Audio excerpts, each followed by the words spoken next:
professional. From the Accident Recovery Team Traffic Center, don't worry about me, I called ART. Traffic. We have a traffic accident. Expect to slow down northbound on I-235 between 13th and Zoo Boulevard. Traffic update from 98.7 and 1330 KNSS. In the Accident Recovery Team Traffic Center, I'm Jad Chambers. Weather. It's a wet start to the day, and the rain will continue through late morning, then partly cloudy and windy this afternoon. A high of 55 with a northwest wind, 20 to 30 and gusty. Winds continue through the night. Overnight low 40, mostly cloudy, turning partly cloudy. More wind on Wednesday, high only 52. Mid-30s and frost on Thursday morning, then sunshine and 58 during the afternoon. That's your forecast from Storm Team 12. I'm meteorologist Jake Dunn. I just find it so easy to put on when I get home. Tell your smart speaker to play 97.5 and 1240 KFH. Kansas Fan Headquarters, 97.5 and 1240 KFH Wichita, KNSS HD2 Clearwater, and Odyssey Sports Station. Hey Wichita, it's Jacob Alfront. Stay right there for the latest breaking in sports talk. It's Sports Daily coming up next exclusively on 97.5 and 1240 KFH. Jim Rome here with your Rome Report, and a quick update on the state of professional football in New York. Yes, it is easy to get caught up in the Jackson Dart and Cam Scadaboo hype with the G-Men. Why not? It's the first time they've had any juice in forever. But that was before they choked away a 19-point lead against Denver and allowed 33 fourth-quarter points to the Broncos. Speaking of same as they ever were, only worse, the Jets lost and fell to 0-7. And what do you know? 1 week after lecturing the media, when it asked Aaron Glenn if he would consider benching Justin Fields, he did just that to start the second half of yesterday's loss to Carolina. Hey, Aaron, what changed? I thought you don't do that after, quote, one bad game. I guess you do that after one bad game and a half, or 7 bad games. The more things change, the more they stay exactly the same in New York, and the Jets and the Giants are once again in a race to the very bottom. I'm Jim Rome. 1 in 4 Americans have a disability. I'm one of them. I'm also a working mom who cares deeply about making sure every child with a disability thrives by getting their access needs met. We've got a trusted ally by our side. Easter Seals provides children and families the foundation for lifelong success through early learning programs, skills training, and prep for college and career. That's my Easter Seals. Make it yours. Join us at easterseals.com. For nearly 2,000 severely injured veterans, everyday life has become filled with barriers. So we build specially adapted homes at Homes for Our Troops. And thanks to our donors and supporters, this life-changing gift of freedom is provided mortgage-free to these veterans. But we need you to join us too in completing this important mission. Please visit hfotusa.org and help build homes and rebuild lives.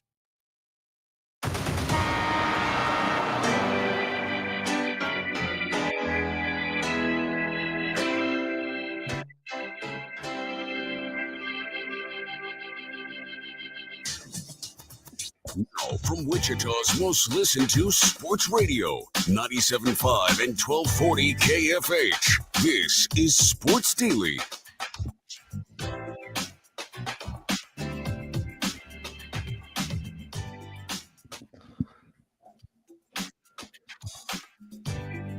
Happy Tuesday morning, everybody. Welcome into Sports Daily. TJ Cleveland and Jacob Albrocht here with you. And Jacob does not know how to unmute his microphone. Unmute everybody. Jacob, try it again. Yeah, hey, everybody. If you're tired, there's a lot of reasons you might be. Chiefs, Monday Night Football, although it was a quick-moving game, but how about an 18-inning extravaganza in Game 3 of the World Series? That would have been if you watch that game and are up with us right now, kudos. That's a commitment right there. I had to leave it. I couldn't stay up with it, but what a game. That series has been really good. The Chiefs get their win on Monday Night Football. We've got both of those things to talk about today. Voice of the K-State Wildcats, Wyatt Thompson, is going to be with us as well. It's all What's on Tap, brought to you by the Wichita Brewing Company, now featuring the Cooperstown Pizza with a sriracha cream sauce, cream cheese base, and topped with chicken, bacon, mushrooms, and mozzarella. The Cooperstown pizza now available in a lunch or full size at Wichita Brewing Company. Pizza and beer made here. Good timing with a game of that magnitude. They will remember that one, I am sure, in Cooperstown in some way. But we can get into that. We'll get into the Chiefs a lot here this morning. Wyatt Thompson will join us in about 15 minutes. So we'll sort of take the bird's eye here in the opening segment and then dig in deeper as we make our way through the show. TJ joining from Kansas City because you were at Monday Night Football last night. TJ, how are you this morning? It's true. It was a late night in Chiefs Kingdom. Got out of there. It was actually a pretty quick game. It got over pretty quick, but got out of there late, talked to all the players, everything like that. Did the reporter thing, and then turned all my stuff for the morning, and there was still baseball going on, but I had to make the business decision to go to bed. Yeah, it was a tough decision. I definitely didn't think it'd be going until I think my last buddy texted about 1:45, and he was like, I don't think I'm going to make it. And I woke up to see that text this morning, and I'm like, holy cow, what happened? And then I look it up. Just wild, wild stuff. Max Power's got the KFH hotline for you at 869-1240. We have lots of different ways you can get in touch with the program besides the good old-fashioned phone call. You can leave us video comments. Those are available to you on Facebook, on YouTube, on X. You can tweet at us directly there on X. You can also watch us, and we appreciate you watching us on 12 News Connected here this morning and for listening to us on the Odyssey app, whenever that might be, because, of course, the show available in podcast form on demand anytime that is convenient for you. Let's get TJ right into the Chiefs in the interest of switching gears to some K-State talk next. That was an interesting game. It was an interesting first half. I think the second half went more like we thought the entire game would go, and the Chiefs kind of turned it on and dominated in the second half. But the first half was a cautionary tale of mistakes can get you, and they made some in the first half, and it was a close game at halftime. The first 15 minutes were some of the worst football put on the freaking display in the NFL. It was five possessions and 5 turnovers if you count the turnover on downs. So awful start to the game. They eventually put stuff together, and then I think, like as you said, it was a 21-0 run from the Chiefs, and that was the second half is what we expected the first half to look like. But I agree. I mean, there was a time where Mahomes threw his second pick, and I looked over and I was like, the Chiefs are going to lose this game. Like if they do this, they're going to lose this game. Had a little Jacksonville feel to it there, huh? Yeah. That's correct. So I think the biggest issue, honestly, for them in the first half is, and this is something to watch, and probably the big takeaway on the cautionary side, because there's a lot of positive takeaways, is that the offensive line was getting manhandled to start the game. And we knew that, Simmons probably wasn't going to play. We learned as the week went on it was likely, and then, of course, Trey Smith was ruled out. And the Chiefs struggled with a good pass rush, and it was a depleted pass rush for Washington, and they were still able to create just tons of pressure and issues for Mahomes early in the game. Now, Mahomes eventually started to move around the pocket a little bit, but it looked to me at least like the least comfortable he's been in the pocket all year long, which you would expect. I think that's why we saw some line movement. That thing was down to like 10 points, went 2.5 points down over the span of a day or two. I think that's why it's something to watch. I don't think any of the line concerns that presented themselves yesterday by injury are long-term issues, but they're not just going to be able to put anybody out there anytime, TJ, and have the sort of success they've had early in the year on the offensive line. And all you have to do is think back to last year to remember how much of a pain in the rear that can be for the offense. Yeah, it was early on. I do feel like in the second half, though, as everything got better, I think that did get better as well. I mean, Mahomes, Mahomes adjusted too. I mean, Mahomes was moving around a lot in the second half.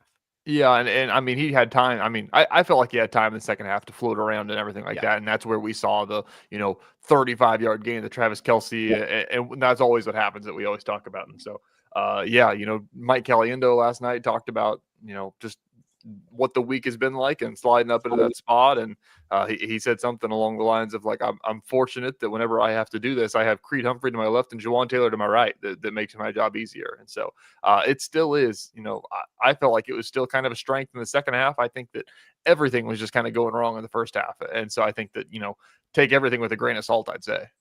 Yeah, I do think And look, they look great in the second half. But I think we've got to pay they need to be healthy on the line to make this thing hum, or at least play well on the line, which they played much better in the second half. They did. I don't know what kind of adjustments they made. Credit to the Chiefs for doing it. But if they have the time, they are an unstoppable offense. I mean, we saw it over and over. You can keep them contained on first and second down, but there's just too. If Mahomes has time with all these options, you're not going to. The only way I'm convinced to disrupt the Chiefs is will be a pass rush. It will only be elite pass rushes. I think that's why the Jags gave them some fits. I think that's why we saw them for a half look a little shaky last night, because the only way to disrupt this thing is going to be a pass rush. And we saw, I think, a workload for the pass catchers that is probably about how the Chiefs would like to draw it up, right? Pepper Rice the most. Kelsey was just flat getting open. And if they're going to if teams are going to let him do that, then they're going to, Mahomes is going to throw to him a ton. That's what my biggest takeaway was whenever the game was over, looking at the stats, is what we talked about yesterday about, with Josh Briscoe, about if Rashee Rice is back, like, are you going to have to make the adjustment and leave Kelsey open? And it felt like that's what happened for a lot of the game. Which interestingly is not what has happened historically with Rice healthy. With Rice healthy historically, it has taken some away from Kelsey. But last night, clearly Washington did something different, and Kelsey was sort of the beneficiary, I think, of the attention to Rice. Worthy appears to be, TJ, a guy that will get a decent workload and every once in a while break one off, I think. I thought it was interesting to see Juju a little more involved.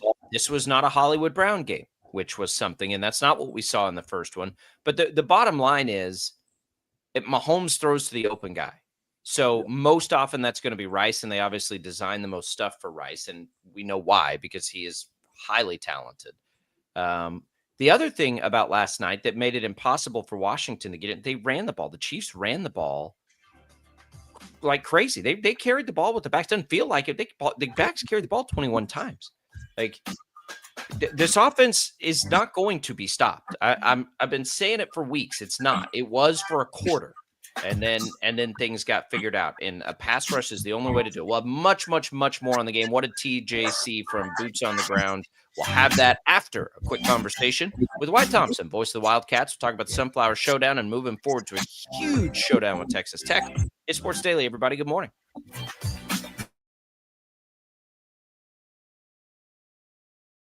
Lightning, hail, tornadoes, flooding. It's the worst of severe weather, and it's coming. Spring brings warmer temperatures, but also dangerous weather conditions. Stay up to date day or night with the Storm Team 12 weather app. You'll get accurate forecasts, so you can plan ahead and stay safe, no matter the weather. Download the Storm Team 12 weather app, brought to you by Stutzman's Greenhouse. The future of television has arrived. Next Gen TV is here with stunning video, movie theater quality sound, enhanced voice clarity, and interactive features, all upgradable for the future. Learn more at watchnextgentv.com.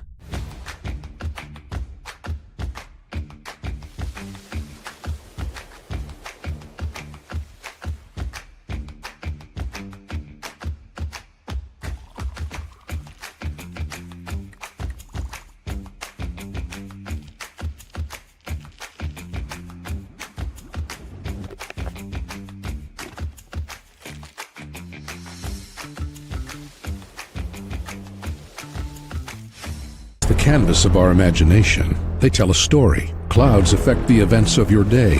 Sometimes they growl, sometimes they inspire, but they're always the messengers of nature's mood, written in the sky. Storm Team 12 understands the language of clouds. We're dedicated to decoding their message, so you know what to expect. Behind every cloud, there is a story waiting to be told. Trust Ross Jansen and Storm Team 12, alerting you first to the impact on your life.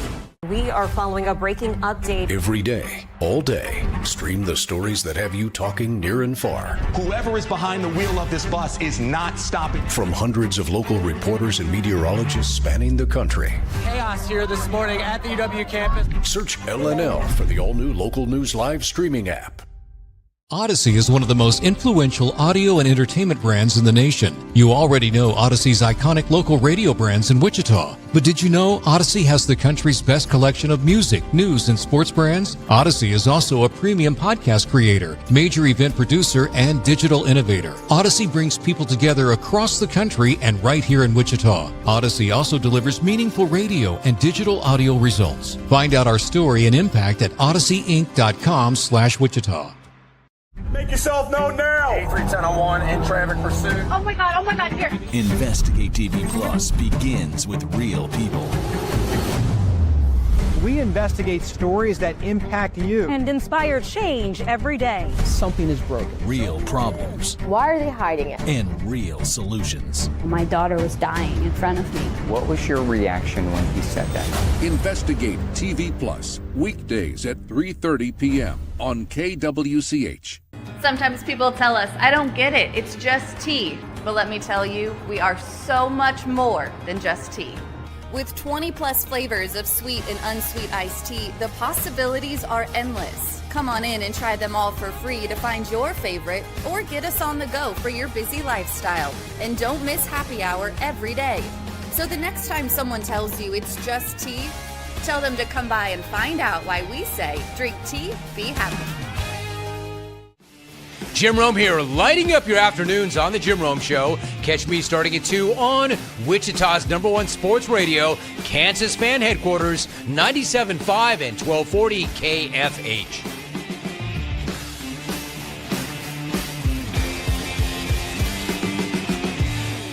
Mornings are busy. We're here to make your mornings better. We report the stories that affect you. 3 more hospital lies from contaminated apple juice just a day after the FDA issued a recall. We're here to make your mornings better. Closing east and westbound lanes of K96 for repairs. With 12 News, you're prepared for your whole day. Scattered thunderstorms across the state into the afternoon. Stay a step ahead with 12 News this morning on KWCH and KSCW.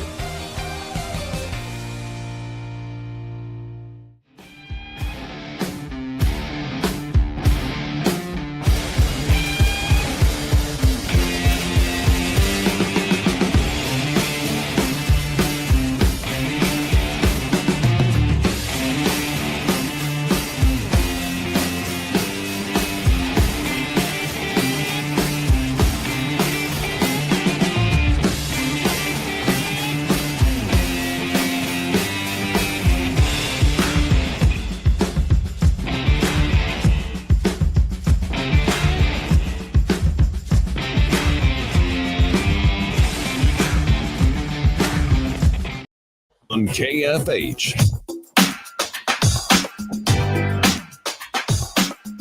And now, digging deeper with the teams you follow, it's another Sports Daily Insider interview on KFH. And welcome back in, everybody. It is Sports Daily here on KFH, and we are joined now by the voice of the K-State Wildcats, Wyatt Thompson, on a Tuesday morning. Glad to be with you here. Wyatt, are you recovered from the Sunflower Showdown? Absolutely. Yeah, it was an amazing couple of days, long trip to Columbia, or somewhat long, late start, short night, wet Saturday, but a great Saturday. Really excited about, the football game and how the guys performed after kind of getting behind the 8 ball there early with a mistake on special teams to start the game. I was so excited about, the defense and how they executed the game plan, and the offense was pretty darn good too. It was really cool walking out of there with that kind of a win when you're, the underdog for the first time in forever. And trust me, happy locker room, happy group coming home. Wyatt, I want you to use the term wet loosely, because you weren't shooting the game down on the field like we were getting rained on up in your booth up top. We've talked about it. This feels like it's the best that they've played. Like I mean, bar none, this looks like the best that K-State's played all year. It's really been an interesting thing, to be honest, because after the Friday night loss at Arizona, where they played really quite poorly, actually, I think there was a quote circle of the wagons and getting back to their roots. Coach talked about that in that first off week that they went back and kind of went into quote camp mode because I think they felt like the camp prior to the Ireland trip wasn't probably long enough or good enough. And I think since then they've been better, progressively better. They've not been perfect. We all know that. But I think we've seen Avery get better, the offensive line push and those types of things. And just I think with the offensive line, it's just kind of settling in. Devin Bass, since taking over the right guard spot, has allowed Andrew Langang to be settled in at right tackle. He's good at swinging and playing multiple positions. But you guys know, man, if you can get 5 guys in unison, it's better. And I think that's a good thing. Despite the loss of Tobias and Sami, I think the defense has continued to thrive and get better. I was so proud of Ryan Davis on Saturday and what he did, and several others for that matter. I thought he played his tail off in the game, and they did a really good job of really limiting Jalen. They for the most part did 2 things from my perspective. One, they were able to pressure and keep him in the pocket with a 4-man front. And when they did need to blitz, I thought they disguised things really pretty well. I'm not a football expert. I don't mean to portray that in any way, shape, or form, but just kind of what I have gathered from talking with the coaches and the players. I think they gave a lot of looks that probably, frankly, had Jalen Daniels a little bit discombobulated, which is hard to do. The dude's a good player. Yeah, it was as good a defensive performance as we've seen. I thought Avery Johnson, and it was odd. I was telling TJ this yesterday. I'm watching the game, and man, it just feels like Avery is carving them apart. And then I go back and I look at the box score, and I'm like, wait, he only threw it how many times? He only completed 11 passes. Mm-hmm. That seemed weird to me because I thought as a passer, it's as gifted as he's looked in college, just showing the raw skills that people have always been enamored with. Well, Stan played quarterback, and you know that. He was raving at the end of the play and during the timeout on the throw that Avery made into the south end zone to John Tibbs and how perfect it was. I thought the long throw to somewhat ice the game to make it 35-17 to Jace was also really well done. You talk about the numbers, and I think you make a good point there. Jace Brown only had 4 catches, but for 160 yards. Right. K-State was the team with the bigger plays. KU, a big play team, didn't have nearly as many as they normally have. I've been rewatching, the game, and there was a point where it showed KU averaging over 400 yards a game, and at one point, I'm going to say late third, maybe early fourth, they had like 215 yards. So they did a really good job against them. Yeah, Wyatt, obviously the Sunflower Showdown is always an emotional one. One thing that stuck out to me is, K-State was open after the game that, kind of PO'd that they were underdogs in this game, and every coach in the country wants to use that as fuel and everything like that. But as you said, it was an excited locker room, but this is a first feeling after a Sunflower Showdown in a long time. Well, you guys know this. I've said this for a lot of years. This game is hugely important to the K-State fan base. The players know that. And I think they were surprised that they were an underdog despite, and you know what? Maybe they shouldn't have been, but they were. And what I mean by that is when I first saw the line, and I'm not a big, betting person by any stretch of the imagination, but when I saw that KU was favored, I'm like, I get it. You're over there. They've been a pretty darn good football team. But I think K-State was motivated by that. I think they were motivated to continue the streak. And I think with the celebration, it shows you what the game means to them. I just felt like at the end of the day, they were really carved in, so to speak, and played one of their best football games, if not their best overall football game of the year. They probably need to clean up some things in the special teams from that game. I didn't think the punting was very good. They had the fumble on the first return. But other than that, it was a pretty darn good day at the office. It was as good as they've seen. And maybe the crazy part why it is it's going to need to be even better if they want to win this week. And they have to win this week. The door is it's cracked open for K-State to still achieve its ultimate goals, which is wild to think about. But things can happen to get them there. None of it happens if they don't win every game the rest of the way. And probably none of them will be more difficult than the one they face this week. Well, we certainly would say that right now, right? This is a Texas Tech team that's 7-1. They've done a pretty darn good job surviving an injury to Baron Morton, their quarterback. He is expected to start this week. I guess that was revealed by Joey McGuire yesterday at his presser. Guys, when you watch them, they're very impressive defensively. Not that they aren't offensively, but that defensive front, they paid a lot of money for those guys. I'm not trying to make light of it necessarily. I'm just saying it is what it is. But when you look at David Bailey and Lee Hunter and Romello Height, the guys that are, fully healthy right now, they've been, I'm just going to be honest with you, they've been dominant. They're giving up about 12 points a game.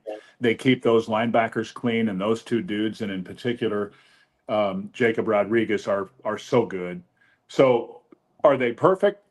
No. Can K-State move the ball on them? I hope they can. I think they can. But the deal is I think they're going to have to find a way to run the ball and keep Avery clean. K-State doesn't give up many sacks. They didn't give up any in the KU game. But Tech pressures you, whether it's with a four-man front or, blitz packages or whatever. So you're right. This is a major, major challenge for K-State. Wyatt, I'm sure that people are, pumping this through the building that you're going to work in just a little bit. But, they're kind of back from the dead, and the Big 12 is about to reach the carnage stage. There's 2 undefeateds, and then after that, it is carnage. So you have to beat Texas Tech first. If you don't do that, it's going to make it a lot harder. But are we delusional? Is it a possibility? Well, I always think it's a possibility. As one example, did we all predict Cincinnati and Houston to be right here where they are today? Of course we did. No, we didn't. Right? No, we didn't. And that's what makes this league so intriguing in so many levels. Everybody knows that Arizona State was picked dead last year and won the league.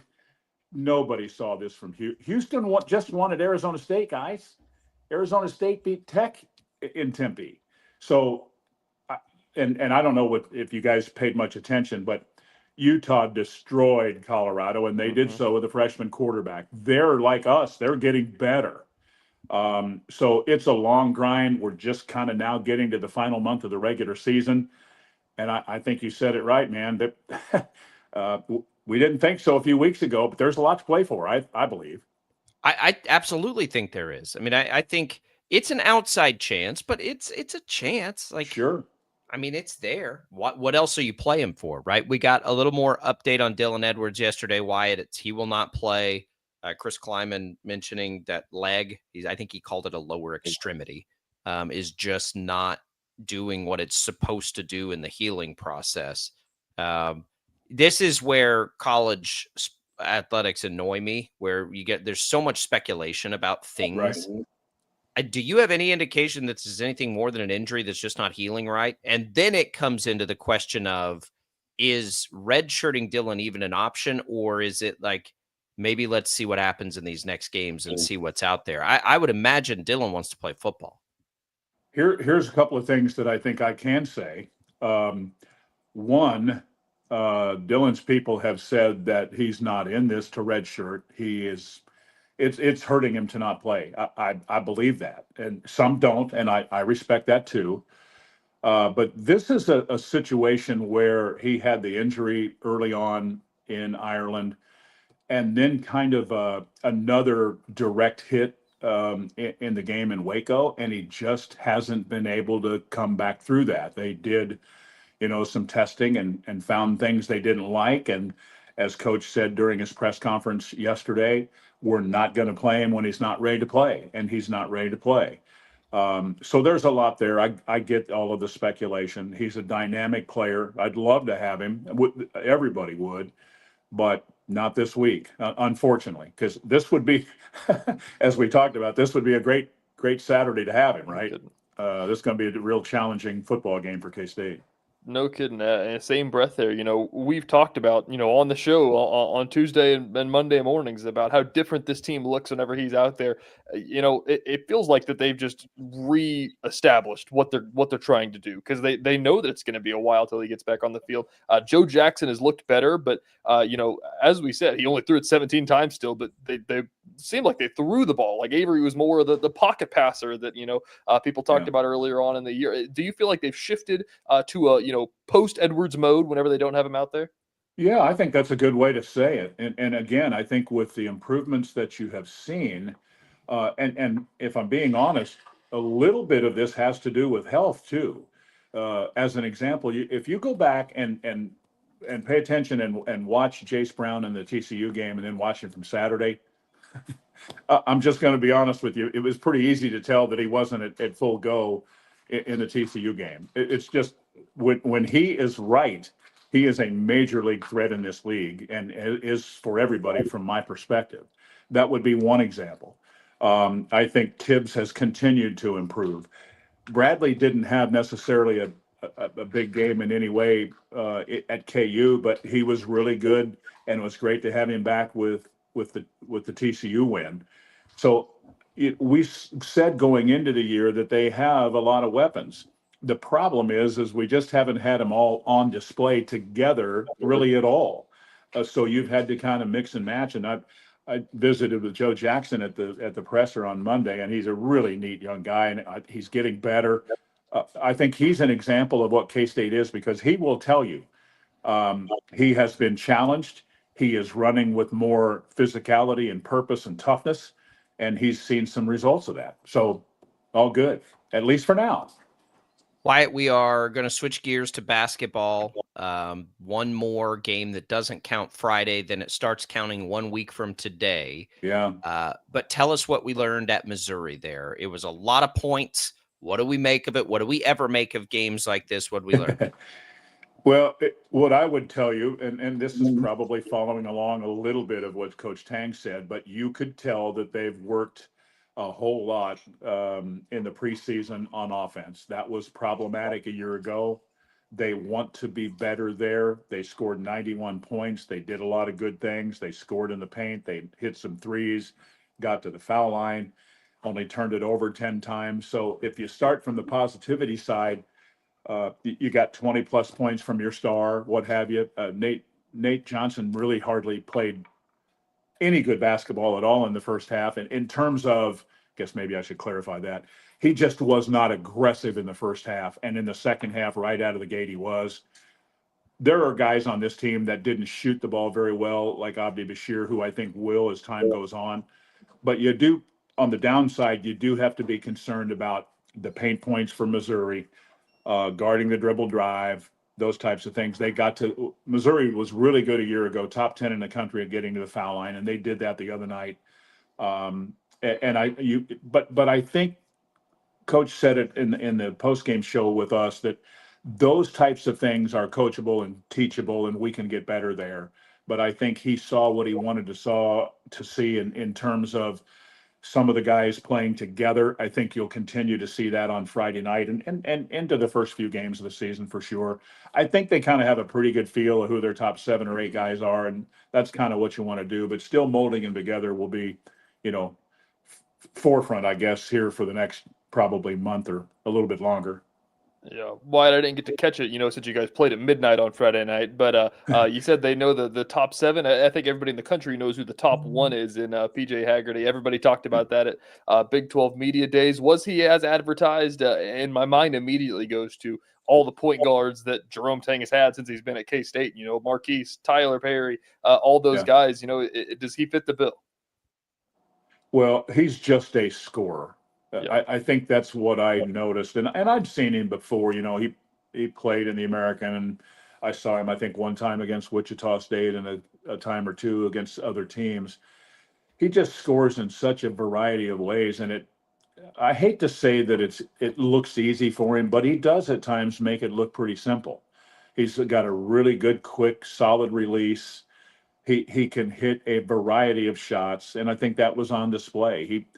I think he was 8 of 14, if memory serves me correctly, or something in that vicinity. There's not much to not like. He's a really neat kid.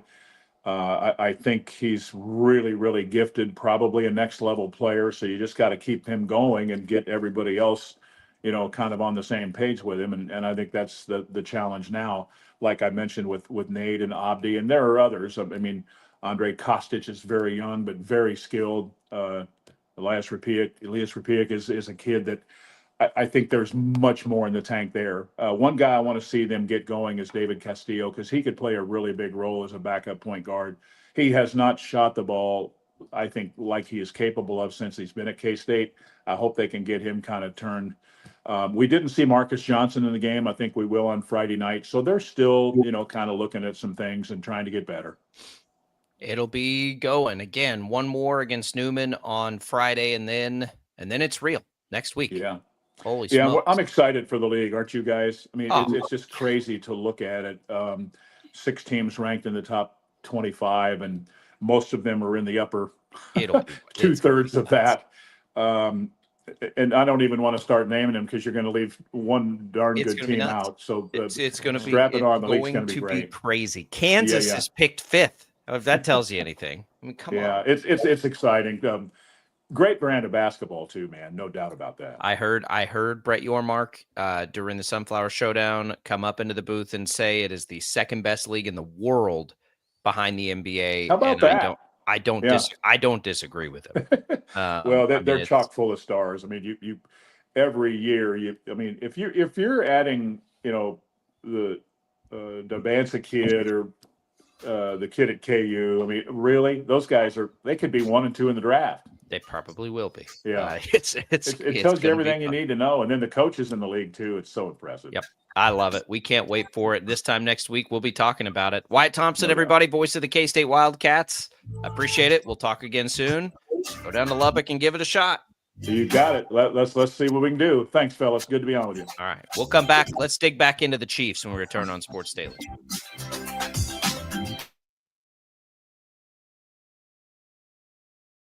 Lightning, hail, tornadoes, flooding. It's the worst of severe weather, and it's coming. Spring brings warmer temperatures, but also dangerous weather conditions. Stay up to date day or night with the Storm Team 12 weather app. You'll get accurate forecasts, so you can plan ahead and stay safe, no matter the weather. Download the Storm Team 12 weather app, brought to you by Stutzman's Greenhouse. The future of television has arrived.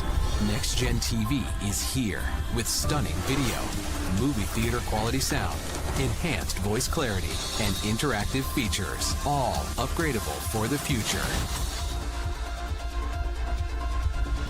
Learn more at watchnextgentv.com.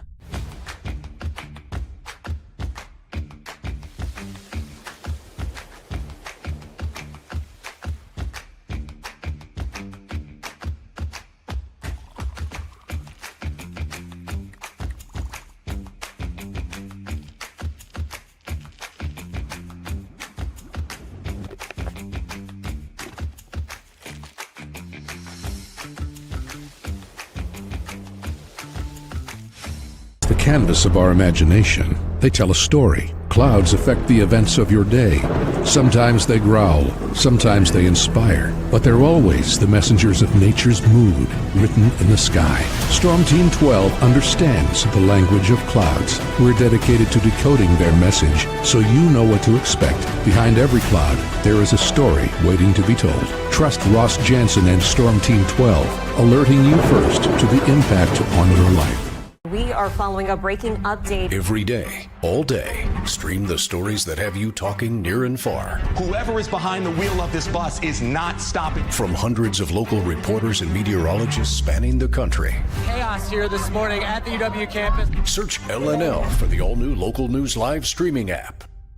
Odyssey is one of the most influential audio and entertainment brands in the nation. You already know Odyssey's iconic local radio brands in Wichita. But did you know Odyssey has the country's best collection of music, news, and sports brands? Odyssey is also a premium podcast creator, major event producer, and digital innovator. Odyssey brings people together across the country and right here in Wichita. Odyssey also delivers meaningful radio and digital audio results. Find out our story and impact at odysseyinc.com/Wichita. Make yourself known now. 83-1001 in traffic pursuit. Oh my God, here. Investigate TV Plus begins with real people. We investigate stories that impact you. And inspire change every day. Something is broken. Real problems. Why are they hiding it? And real solutions. My daughter was dying in front of me. What was your reaction when he said that? Investigate TV Plus, weekdays at 3:30 p.m. on KWCH. Sometimes people tell us, I don't get it, it's just tea. But let me tell you, we are so much more than just tea. With 20 plus flavors of sweet and unsweet iced tea, the possibilities are endless. Come on in and try them all for free to find your favorite or get us on the go for your busy lifestyle. And don't miss happy hour every day. So the next time someone tells you it's just tea, tell them to come by and find out why we say drink tea, be happy.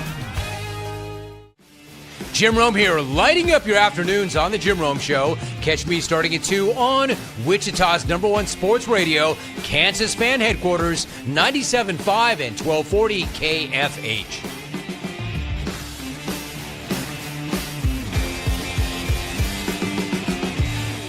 Mornings are busy. We're here to make your mornings better. We report the stories that affect you. 3 more hospitalized from contaminated apple juice just a day after the FDA issued a recall. We're here to make your mornings better. Closing east and westbound lanes of K96 for repairs. With 12 News, you're prepared for your whole day. Scattered thunderstorms across the state into the afternoon. Stay a step ahead with 12 News this morning on KWCH and KSCW.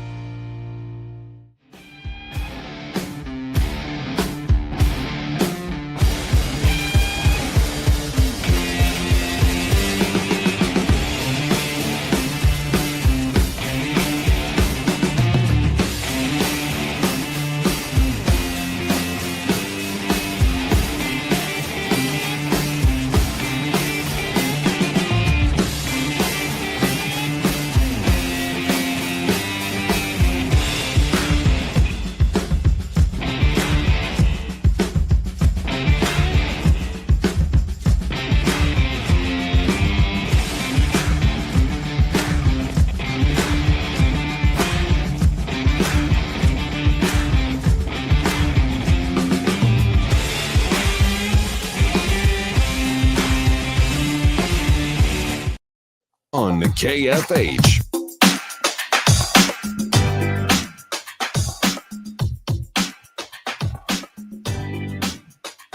right, welcome back in, everybody. You can't count on much. You can always count on Sundays with the NFL on CBS and Paramount Plus. Watch your local NFL games all season long. Kicks off the juicy Week 9 matchup, Chiefs, Bills. You'll see it on KWCH 12. You can visit ParamountPlus.com/NFL to get started today. Man, that's a good game. It is here locally with us on all the different ways you can catch it. Paramount Plus, 12 News, of course. It's going to be awesome right here on the Chiefs Radio Network. Want to I've been praying and thinking about the poor folks in Jamaica right now. I think we're getting close to that thing making landfall. It looks insane, some of the imaging of that hurricane. So they're thinking about everybody there, hoping for the best. I said right before we went out over the air, go down to Lubbock and take care of Tech. I'm not sure why I said that, but of course that game's in Manhattan. It's one of those that you say it and you're like, that's not right. A lot of tortilla talk has been clouding our minds. Yeah, I guess so. That game is in Manhattan, and K-State's going to need to play probably their best game of the year. Touchdown underdogs. Touchdown and a half is where I'm seeing it, but either way, it probably should be more than that. To be quite frank, if Morton is confirmed healthy, but K-State looked really good against KU, so we'll see how they handle it. See if they can step up at home and just have their best game of the year. That's what it'll take. Yep. All right, let's talk Chiefs. We had a very abbreviated look at the game last night. So it's a game that you start watching it. We're all wondering too. We see the line kind of going toward Washington. Thoughts of Jacksonville on Monday Night Football a few weeks ago creep into our heads a little bit. And then we see the game open up and it's like, okay, what's happening here? Mahomes interception, good play by the defender. All right, fine. Tip your hat. Then the Kelsey interception happens and you're like, crap. Here we go again. Yeah, the first one, as you said, I mean, it was a tough throw. He threw it kind of behind him a little bit, trying to back shoulder. It was a good play. It was a tough throw to make. In the second one, that was just the classic, just right off the hands, right to the defender that we've seen all the bad luck happen before and everything like that. And so I was sitting next to Noah from Cake. Next to me in the press box, I'm like, they're not winning this game. There's no way. Like it everything seemed like it was too good. It's the most Chiefs thing in the world. Like this is gonna be sweated out, end up losing. It's gonna be all hell break loose about. Well, there goes the division. They're not gonna be able to catch the Broncos now. Oh my gosh! And then something changed, and then they look like the Chiefs again. Yeah, I mean, all that needed to change was they figured out a way to slow down that pass rush, and Mahomes found his groove, and Kelsey recovered nicely, of course, which was good to see as he's clearly older, maybe not quite as to me, it's looked like his reflexes are just a split second behind where they used to be, and they're still adjusting to that, and they're doing a good job of adjusting to that. He has been he's been really good still at getting open and doing those things that they need him to do so badly. But Washington decided to play a certain way, and it let it be a Kelsey game, and they took advantage of it, and I do think that's good to see. But here's the thing that stands out more than anything else to me in that game, in the games, in whatever we're looking at for the Chiefs, is how well the defense continues to play for Kansas City. Just 260 yards allowed in the game. 260 yards allowed. Now, Washington's not some juggernaut offense, especially with Marcus Mariota at quarterback, but Marcus Mariota has played games this year and been pretty good, and they got all of their weapons back. That was as much a full strength Washington offense minus Jaden Daniels, which is a big deal, but they had all these players back, and the Chiefs defense yet again comes up, holds them to 7 points. They've allowed 7 points now in the last 2 weeks. And yes, the opponent matters, but this defense continues to be a strength of this team, not just good or whatever. Like, this is a real strength. And in a game where they start slow and do that, I think we can sit back and say the defense has got their back here, because the offense is going to be good most of the time this year when it's this healthy. And if the defense is also that good, they're going to be hard to beat, even when they play poorly like they did in the first half. Yeah, I didn't think that, any Chiefs fans thought that Marcus Mariota was going to come in and beat you, but he played well for the first little bit of that game. He's been good this year when he's played.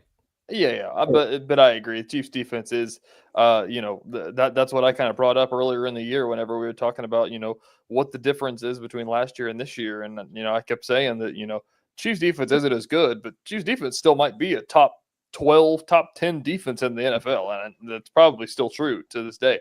And so, yeah, I mean, it feels like a buzzsaw. The joke that we've been making is, which of these wins can you actually count as wins whenever everybody's got one of their stars hurt? And so you're going to learn on Sunday. Yeah, we will. We will learn. And look, the Bills have had their problems too. And most people that look at the Bills, they've said it's like a physical problem, like they're not quite as physical as they need to be. And the Chiefs can maybe take advantage of that. I mean, if Marcus Mariota has the kind of success he did, okay, Josh Allen's probably going to find at least that, or maybe a little bit more. It does feel like a game the Chiefs offense will need to help out the defense. I think you always feel that way when you're playing Josh Allen. But I don't have really any concerns, TJ, about the offense right now. The line was a concern for a minute last night, but I think Trey Smith will be back quickly. And if Josh Simmons can find a way to get back for this game, that would be fortuitous. But if the line is good, this offense is going to score a ton of points on everybody. Doesn't matter who they're playing. It's going to be on everybody. And I just like the defense is holding up. And it's not just they're holding up. They are a good defense again this year. And it backs up for me the fact that I think the Chiefs are the best team in football right now. Yeah, the one question that I think that you could bring up about the offense is what the run game is going to be, and what it could look like going on the road in the playoffs if that had to happen, or going on the road late in the year. I just looked it up. The low in Buffalo on Sunday is 38 degrees with a chance of precipitation.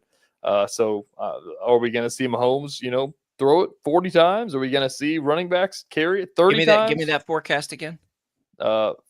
30. It's probably gonna be like 40 degrees and like a 20% chance of rain. That's probably fine. How much different was that than last night? If it's not raining, what was the temperature last night? Low 50s? It was like, yeah. I think they'll be okay as long as there's not wind. I mean, it's always about the wind. Kansas City has such a quick strike pass offense. Did they take any shots last night? I don't think they did. I don't remember any.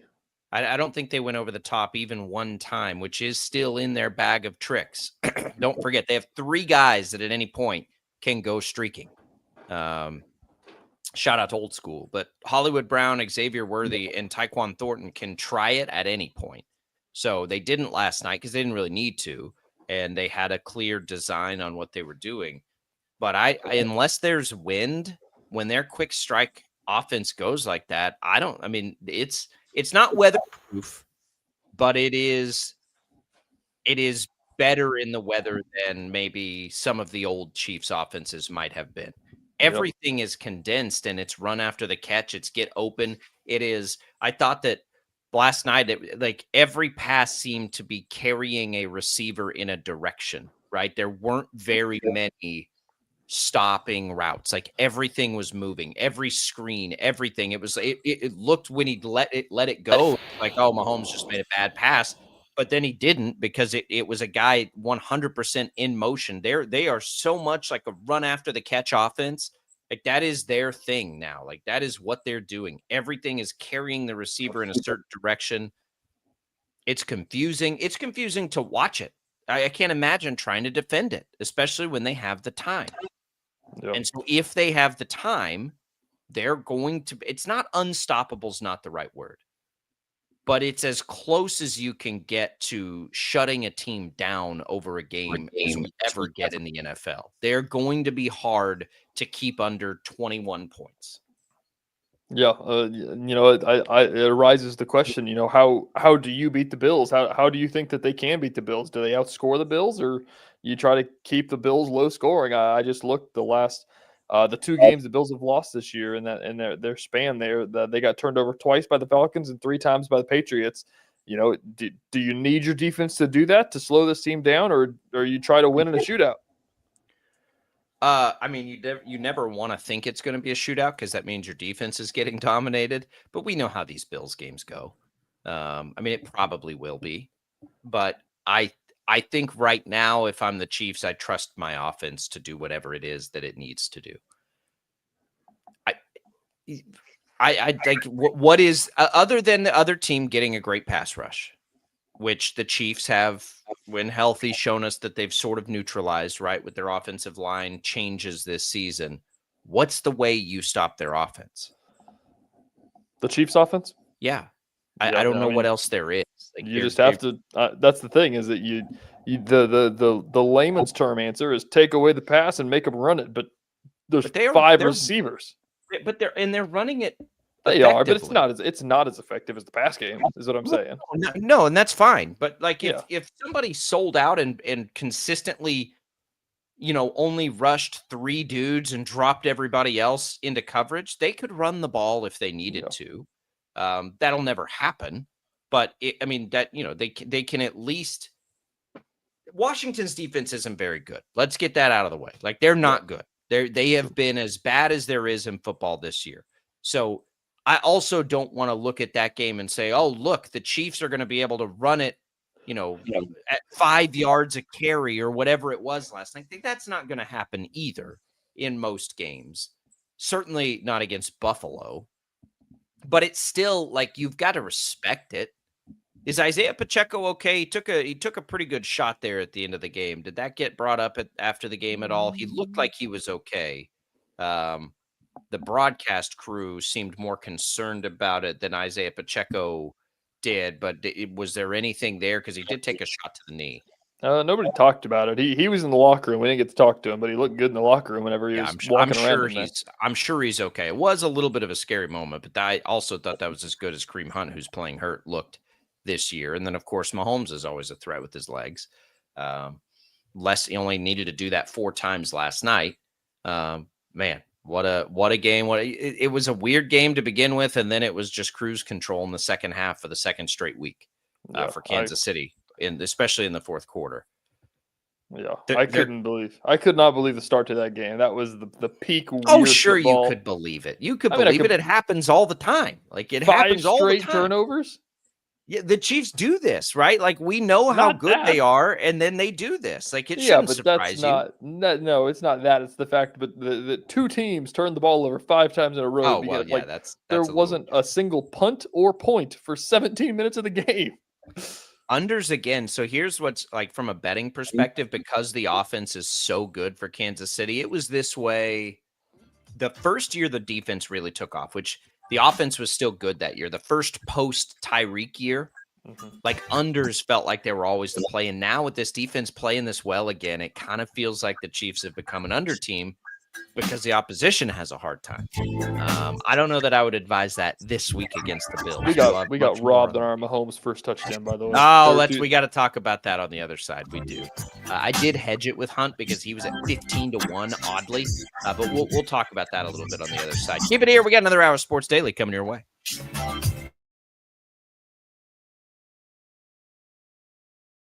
Lightning, hail, tornadoes, flooding. It's the worst of severe weather, and it's coming. Spring brings warmer temperatures, but also dangerous weather conditions. Stay up to date day or night with the Storm Team 12 weather app. You'll get accurate forecasts, so you can plan ahead and stay safe, no matter the weather. Download the Storm Team 12 weather app, brought to you by Stutzman's Greenhouse. The future of television has arrived. Next Gen TV is here with stunning video, movie theater quality sound, enhanced voice clarity, and interactive features, all upgradable for the future. Learn more at watchnextgentv.com.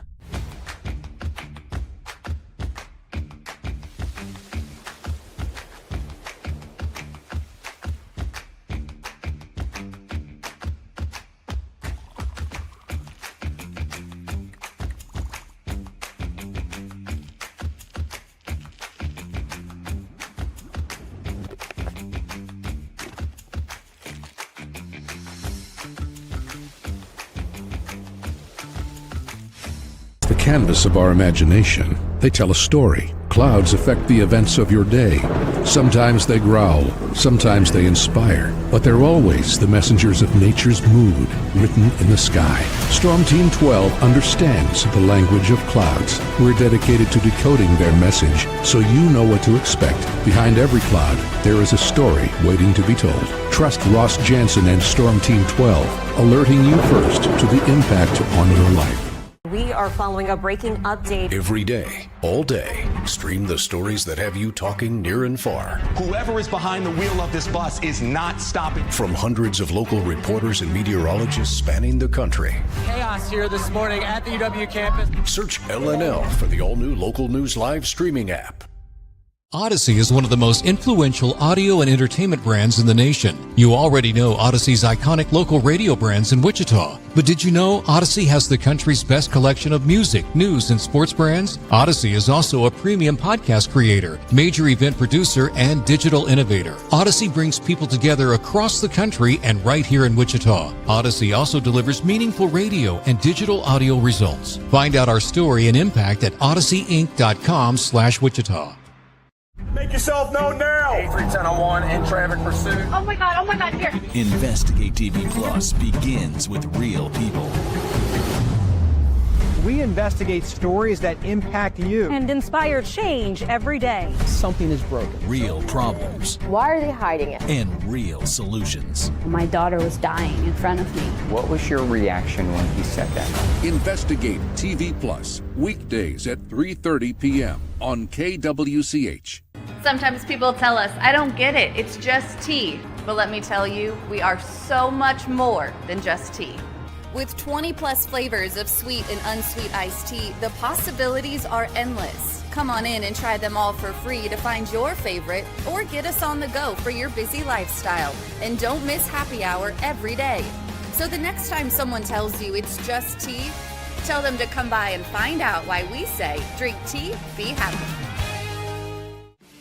Jim Rome here, lighting up your afternoons on The Jim Rome Show. Catch me starting at 2 on Wichita's #1 sports radio, Kansas Fan Headquarters, 97.5 and 1240 KFH.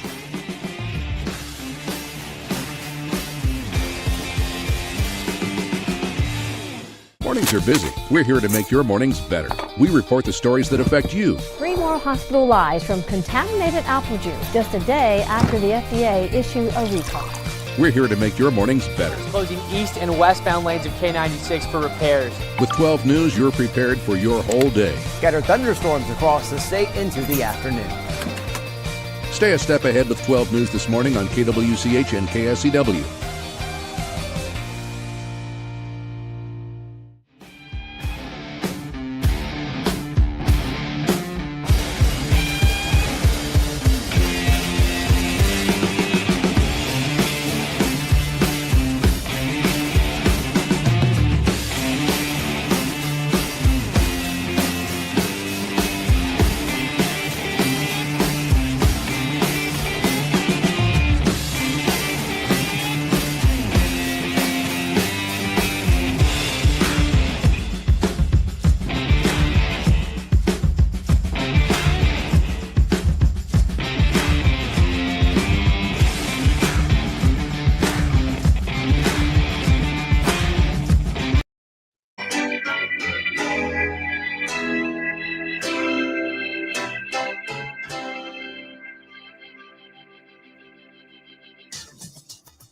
Now, from Wichita's most listened to sports radio, 97.5 and 1240 KFH. This is Sports Daily. All right, welcome back in, everybody. It is Sports Daily. Jacob Albrock, TJ Cleveland here with you on a Tuesday morning following a Chiefs Monday Night Football game. TJ coming to us from Kansas City. Spent the evening there at Arrowhead Stadium with the Kansas City Chiefs. More on the Chiefs in this hour. We can mention and touch on that 18-inning World Series marathon last night. Want to talk about this LSU coaching situation because we just didn't have time yesterday. KU loses a big-time football recruit. We got a lot of stuff to get to in this hour. We'll do it all. It's all brought to you by the Wichita Brewing Company, featuring Yumkin Pumpkin Ale, WBC's most popular seasonal beer. It's made with actual pumpkin and served with a spiced rim. Yumkin Pumpkin, now available at Wichita Brewing Company. Pizza and beer made here. We can finish up a little bit on thoughts on Chiefs. Always your comments welcome on any of your takeaways from last night's game. You can give those to us either at 869-1240. Max has the phone lines manned, or Facebook, YouTube, and X is where we can take those video comments that we can put right out over the air. The Mahomes first touchdown bet. It has been my bet this year, and it has been good, is to take a quarterback or a tight end in primetime games, and it has hit a whole bunch this year. It's been very good to me. And I use, there's an ESPN bet one on those primetime games that'll give you like half back if you lose. So some of those have been like bigger bets. I did hedge last night with Kareem Hunt. And he was at 15-1 was the reason I hedged there. Was that a pregame hedge?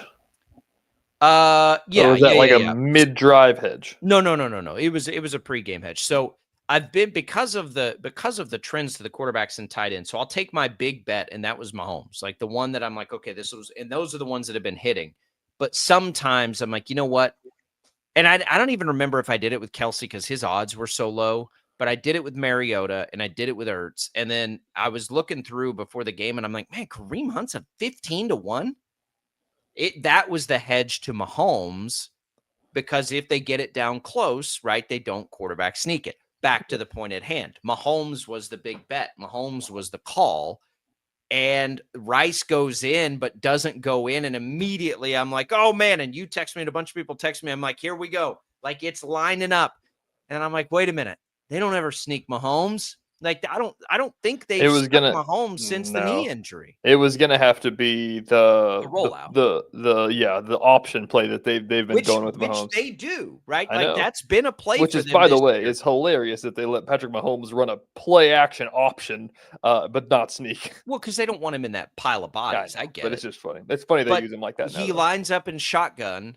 And I'm like, okay, here's the read option. Like, this is it. This is going to be the choice. And it ended up being to Kareem Hunt. But when Rice, because this has happened a couple of times on the first touchdown bets have become like my favorite bet, by the way, on games where you're just watching one game. I don't like it for red zone or whatever, but there was the one where Kelsey had the touchdown and they threw a flag, and that was an emotional roller coaster.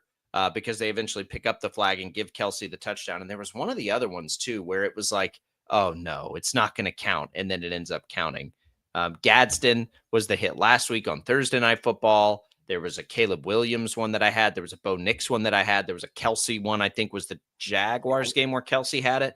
Like, all of these have hit this year. So I've been, religious about making those bets. And I thought we were going to get another one last night. Man, it was so close. It was setting up for it perfectly. Yeah, speaking of that, one of the media people that we're friends with up here was talking to me after the game, and they were going nuts whenever Rashee Rice scored that last touchdown. I was like, what was that about? She's like, I had one leg left in my parlay, and I needed a Rashee Rice touchdown to make like $400, $500. And it was an inch away. It's like, you got to be kidding me. That's excruciating. That was a good money-making game. Unless you were betting pieces of the Commanders, because they were a little janky, but if you were going with the Chiefs go-tos, that was a pretty good money-making game. And it brings up a point with Chiefs games kind of the rest of the way. I do think that is sort of the formula. I don't really trust ever taking the rushing props for the Chiefs, other than maybe Mahomes. But if like Rice to get to 60-ish yards, Worthy and Kelsey to get to 40-ish yards, and Mahomes to get over 250, you can usually get like just that combination of things will usually take you pretty good odds. And it paid last night. I had it last night's exactly what I had, and it did. It paid. So as we're talking about football and kind of blending it in with the gambling just for some fun, from the football perspective, I do think that is sort of the blueprint for the Chiefs last night. I think it's eventually, if not already, going to skew heavily to Kelsey, to Rice, and to Worthy. More heavily to Rice, and maybe sometimes Kelsey, like we saw last night. We'll see about that, but definitely more heavy to Rice. Worthy has become a little gadgety to me, which is okay because it fits his skill set, and we know he can be more than that. It's what happens with these other guys, and that'll get interesting. But I think the Chiefs would like to feature those three guys primarily throughout the course of the game. Yeah, it's interesting of what they're going to turn into. I think that one of the biggest things about the wide receiver depth that we've been talking about is that the fact that they haven't used Xavier Worthy as a primary target, which they don't have to, as you said.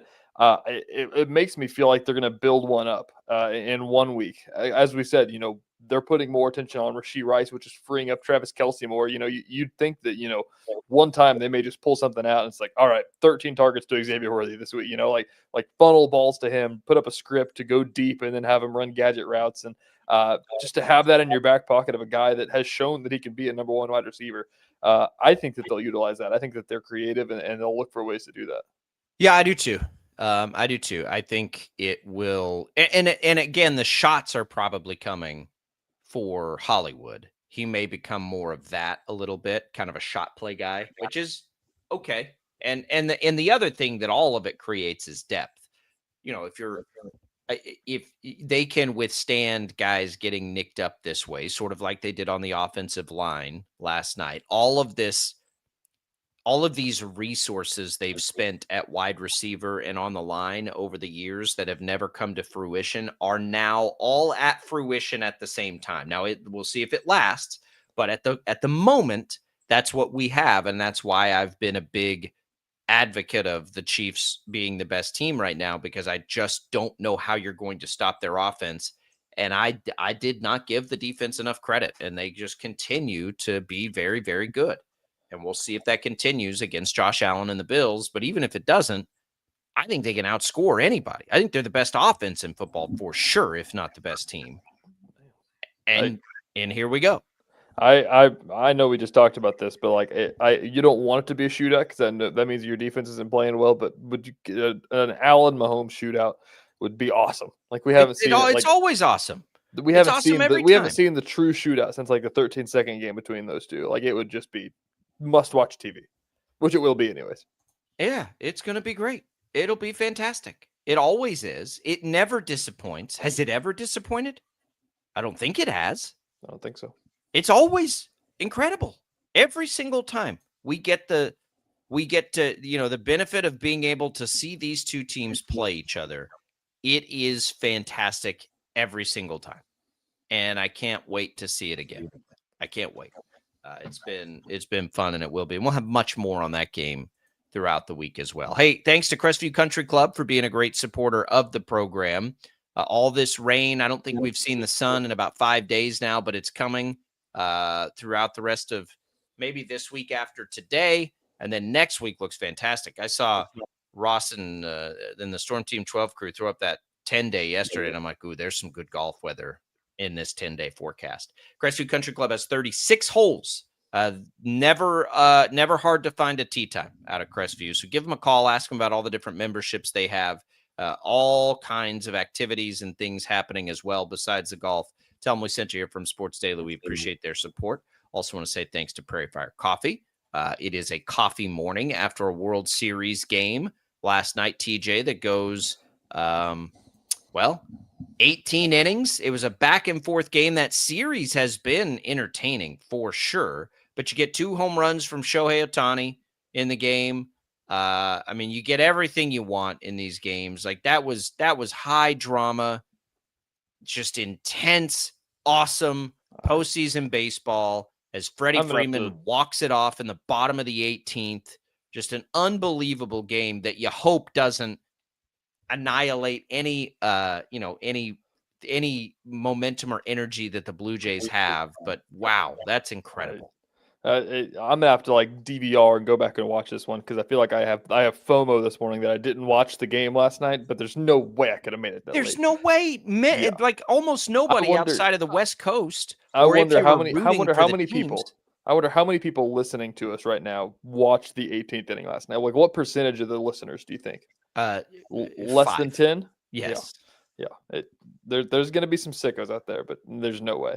There was a time in my life where I could have been one of those. I agree. If it was a team that I cared about, then I'd have been up till 3 a.m. Yeah, I know. If it was the Royals, if it was the Rangers, I'd have been there for sure. I'm sure that a lot of West Coast folk, because even if it was around 2 a.m., you're just talking about midnight there on the West Coast, so that's not too bad. But yeah, the best. I'll tell you when we get back on the other side. It's a good story. Okay, good story there. We're going to talk about the Brian Kelly situation there at LSU when we return on Sports Daily.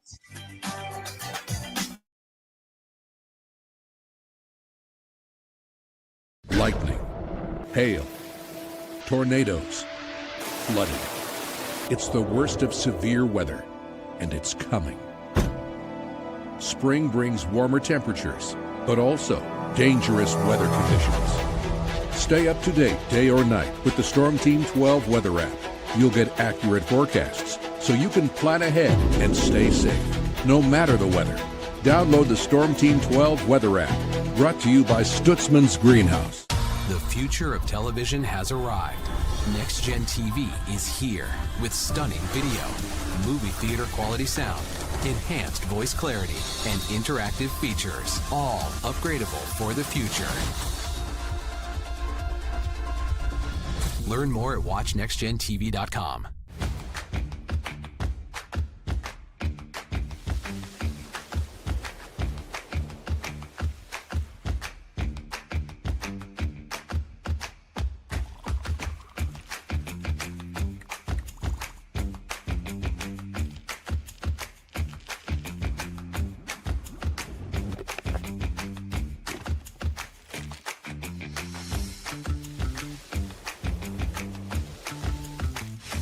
The canvas of our imagination. They tell a story. Clouds affect the events of your day.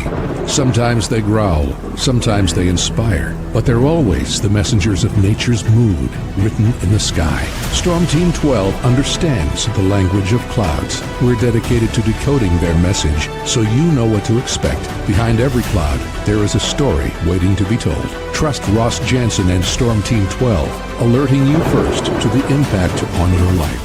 We are following a breaking update. Every day, all day, stream the stories that have you talking near and far. Whoever is behind the wheel of this bus is not stopping. From hundreds of local reporters and meteorologists spanning the country. Chaos here this morning at the UW campus. Search LNL for the all-new Local News Live streaming app. Odyssey is one of the most influential audio and entertainment brands in the nation. You already know Odyssey's iconic local radio brands in Wichita. But did you know Odyssey has the country's best collection of music, news, and sports brands? Odyssey is also a premium podcast creator, major event producer, and digital innovator. Odyssey brings people together across the country and right here in Wichita. Odyssey also delivers meaningful radio and digital audio results. Find out our story and impact at odysseyinc.com/Wichita. Make yourself known now. 83101 in traffic pursuit. Oh my God, here. Investigate TV Plus begins with real people.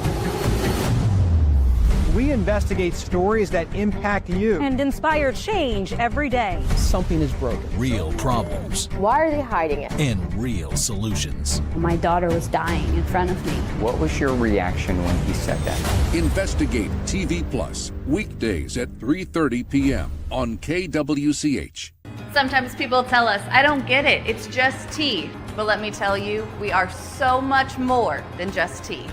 With 20 plus flavors of sweet and unsweet iced tea, the possibilities are endless. Come on in and try them all for free to find your favorite or get us on the go for your busy lifestyle. And don't miss happy hour every day.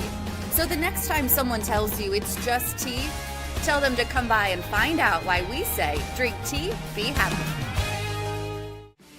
Jim Rome here, lighting up your afternoons on The Jim Rome Show. Catch me starting at 2 on Wichita's #1 sports radio, Kansas Fan Headquarters, 97.5 and 1240 KFH.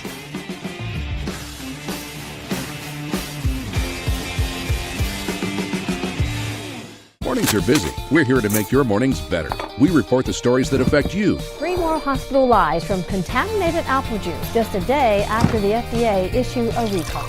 We're here to make your mornings better. Closing east and westbound lanes of K96 for repairs. With 12 News, you're prepared for your whole day. Scattered thunderstorms across the state into the afternoon. Stay a step ahead with 12 News this morning on KWCH and KSCW.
All right, welcome back, everybody. You can tune in tonight at 6 here on KFH for Chiefs Talk. Just one day after Monday Night Football, a win over the Commanders.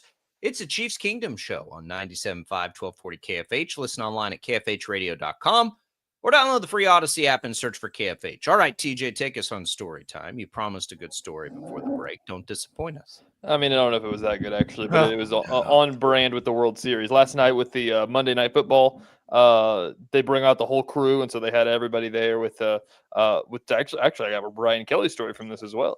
But the whole crew was out there, and it was like 11:30 or something like that, and I finished up my stuff, and I was like, I'm just going to go watch the end of Scott Van Pelt and Stanford Steve here, just, shoot the crap up on the desk and everything like that. And I walk over there, and I'm sitting there for 30 seconds, and there's not a single soul in the stands at that point or anything, and they're closing up the show. And people saw it on TV last night, but he was saying, he's like, we're here, we're live at Arrowhead Stadium. There's not a soul watching this show right now. Our own crew is over here watching the 12th inning of the World Series. Not a single person is watching ESPN right now. On the other side of it as well, since we're going to make this segue to Brian Kelly, our friend Dylan Domingue from KWCH from Louisiana, covered LSU, got tickets to this game to go watch Jaden Daniels, wore an LSU shirt just kind of as a comedic relief type of thing. And people kept talking to him about Brian Kelly all day long. And then Ryan Clark walks past, and he's sitting there in the front row, and he said, Ryan Clark, LSU. And he said, man, we need a coach. They do now because they fired theirs, which is a great segue into this. Good for Dylan Domingue for staying true to that. He'd been talking about that for a long time. Our lead investigator there at 12 News. Oh, man, what are we doing here, TJ? We're going to wring our hands and cry about NIL and players getting paid, and we are going to pay Brian Kelly $50 million to not coach. It is the most idiotic and upside down thing that these schools do, and I'm not going to fault Brian Kelly for it. He's like, I don't know. If you fire me, you got to pay me $50 million. Okay. We sit here and we talk about the troubles and the challenges of players getting any piece of anything for the first time ever. And we're just going to gloss over the fact that the coaching situation, these guys are paid insane amounts of money. And it's okay because they generate insane amounts of money for the university, as do the players, by the way.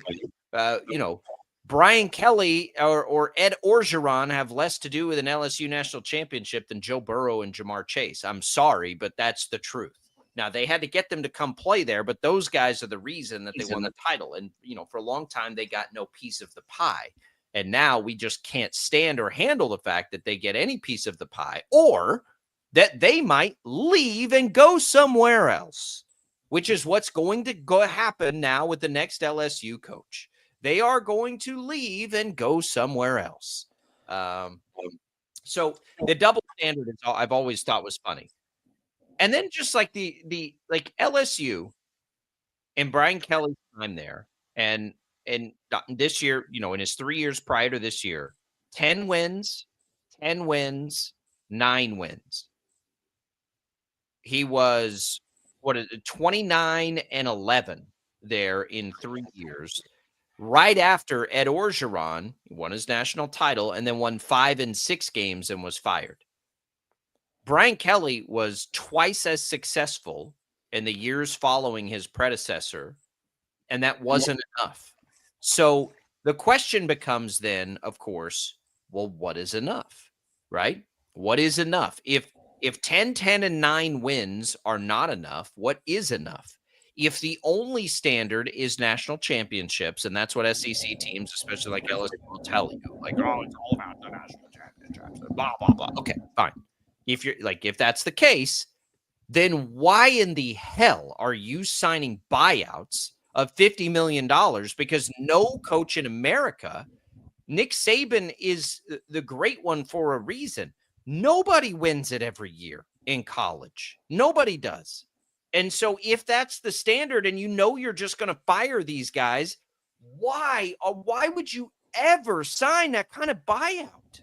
I agree. There was a national piece on CBS Sports I saw the other day. I believe it was CBS Sports that, wrote about the LSU athletic director because he's, involved with the 2 of the largest buyouts in college sports history because they fired 2 coaches and had to pay those giant buyouts. I mean, it's reckless, and it's just the state of college athletics is that these coaches know that, like, good for them and their agents for knowing that, like, hey, like, we know that people get fired like hotcakes in this business and capitalizing on that. It's like, you want us that bad? Like, you're going to have to pay us $50 million if you want us to get out of here. Like, and the schools just keep doing, like, there's got to be a shift in the tide from these athletic directors especially nowadays that you're saying that, you know, that's the revenue that you're paying players with. Like, it's not NIL money anymore. Like, that's the school's money that you're paying with to get these players there. And you just lost $50 million of that money to get a guy to not work anymore. Like, there's that part of it. It's twofold, because the other part of it is just the delusional ism, whatever the word is there, of what college fan bases have become and what athletic directors have become. The fact that KU loses the Sunflower Showdown, and there's legitimately people on Twitter that want Lance Leipold fired. It's like, what the hell are you talking about? I mean, it's absurd. It is absolutely absurd. And they act like it fixes every problem. Like, it makes everything worse. Typically. It doesn't rarely fixes a problem, by the way. Like, almost never does, because especially in sometimes it does. We shouldn't say never, but rarely. Like, do you get it right like that? James Franklin took over for Bill O'Brien, and it took a minute. But, you know, he had a couple of years. But you got to remember where that program was, right? After the Joe Paterno stuff. And, you know, Bill O'Brien comes in and actually does a pretty good job, and everything's good. And then Franklin takes over. O'Brien goes to the NFL. And I don't remember all that exact sequence of events. But Franklin, you know, he's about 500 through a couple of years. Then all of a sudden it's like, boom, 11 wins, 9 wins, 11 wins. Has a couple more years to rebuild. 11, 10, and 13 wins last year, including a trip to the CFP semifinal. And then he's fired this year because they don't get out to a good start. And I am floored that you know, and James Franklin's been around there for a long time. And what is LSU just going to go hire James Franklin? Like what are we doing here? Like, these college expectations are so stupid, and they're going to get worse now because the expectation is you ought to be paying all the best players, but it doesn't make any sense. Like, none of it makes any sense. You have to have some patience here, and these schools that don't have patience are going to be in this cycle. I don't know where all this money is going to come from. LSU now has to add a $50 million buyout on top of the money now the salary cap will help them. But we're going to find out real quick that salary cap, it's a cute idea, and then everyone's just going to get lapped in the NIL space, and that'll come back and blow back on LSU.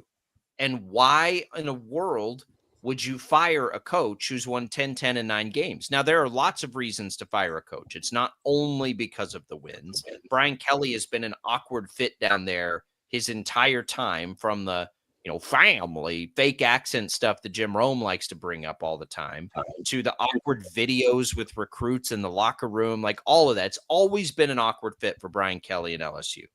It was always going to be an awkward fit for Brian Kelly at LSU. That dude's from, the part of the country he's from, and it ain't Louisiana or anywhere near it. And so you knew that when you hired him. You signed the $50 million buyout. What's the danger of letting him coach a few more years and winning 9 and 10 games a year? That's the thing. Like, they act like it's just like, it's one thing whenever you fire a coach because they're terrible. Like, and that's some, like, you can make arguments. If you're winning 3 or 4 games, like Mike Gundy probably had it coming the way that the Oklahoma State Cowboys have been playing. Sure. But that's like, you were like a top 20 team in the country. Like, what's to say that you couldn't just do that again? Like, it's just lightning in a bottle. That's the thing in college sports too. It's not like it's, it's not the NFL. It's not like you have the Chiefs roster every single year and you should be winning Super Bowls with that roster. And if you're not, then you're not. Like, the team isn't going to be there next year. Like, it's going to be different players on the team probably. Like Garrett Nussmeier won't be playing quarterback. It'll be a different LSU team, and there's going to bring in a new coach and do that. Like, who's to say that they couldn't get lightning in a bottle and have a Heisman contender quarterback, and then boom, they're in the semifinals next year with Brian Kelly? Because as you said, the coaches don't matter as much as the players do, and like, everybody acts like whenever anybody plays bad, you got to go fire a coach. It's stupid. It's stupid. It's always been stupid. It always will be stupid.